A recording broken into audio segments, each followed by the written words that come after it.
Hey, this is Night Flame, and I'm here to review Miles Morales, Ultimate Spider-Man, issue number one. Um, this is written by Bendis, Brian Michael Bendis, and just by the cover, I just was on board with this issue, just on board.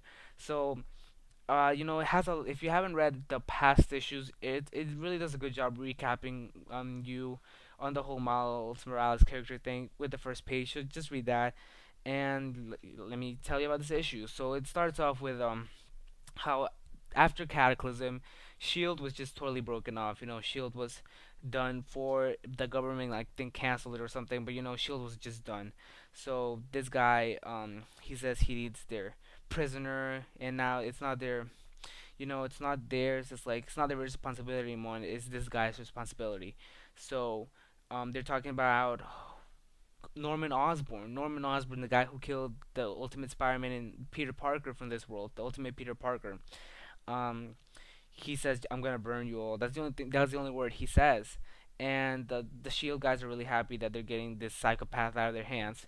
So that's how it starts off. And then we have this other scene with people.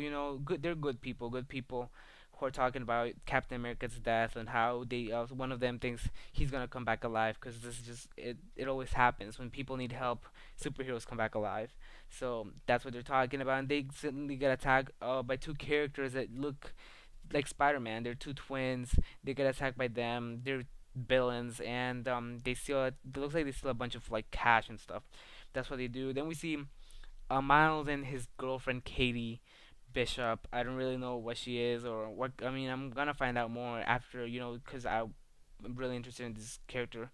So, he's talking about his dad, how his dad left, and she's like, maybe he died, and he's like, oh no, trust me, he didn't die. Maybe he left because something crazy, and then he seems like he wants to tell her that he's Spider-Man, but at the same time he doesn't because telling her puts her in danger as well. So it's a big secret too. So she's like, I'll tell you something. I think he's alive. Just believe me. And I think he ran away because of something. So he says that every day he goes into his apartment just to check if his dad is there, because he hasn't seen his dad after Cataclysm. Um, you know, and after this, he talks with his best friend Gonke, and he tells him that he wants to tell um Katie about him being Spider-Man. Gonki tells him, no, don't do it. It's a bad thing. The more people know, the more they're in danger and stuff like that.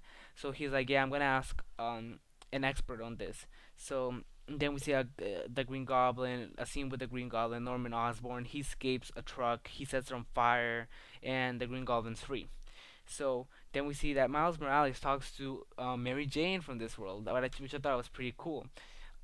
He's like, yeah, when did Peter tell you about him being Spider-Man? And then she ends up telling him, yeah, he told me, you know, after we were dating, a little bit after, and then, he didn't really want to lie to me, so that's what he told me. But this is just, it's a big secret. It's just like asking somebody if you want to marry them, because, you just have to trust them for the rest of your life with this secret. So I thought that was pretty cool. And I enjoyed that meeting a lot, and we see a lot of little things are getting to him, like the Daily Bugle put something like Spider-Man twins, crime spree continues, and Miles Morales isn't just doesn't want to deal with this right now. He has better things to do.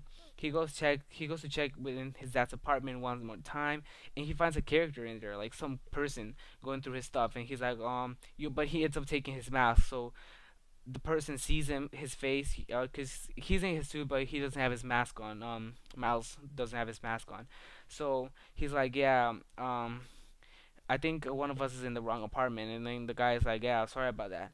And he turns around, and it turns out that the guy was Peter Parker. So what is going on? Peter Parker is supposed to be dead. What is going on? And this is the cliffhanger of this issue. So the very end of this issue, I thought the art is incredible for this issue. The writing, I think it's one of the better Ultimate titles. No, not one of the better, the best Ultimate titles right now. And it's probably not gonna end up being Peter Parker, but it will be like a plot twist if it was Peter Parker. So what is happening? I thought this issue was just really good as well. I like really liked how he has his daddy issues and stuff like that, and everything's just affecting him right now. And so he has bigger problems than to deal with those Spider-Man twins. And I thought this issue was just perfect. I'm on board with this series as well. I gave it a 9 out of 10. It's a really good issue and really good introduction to the character. So thanks for watching, guys. Hope you like this video and subscribe to my channel. Thanks, guys. Bye.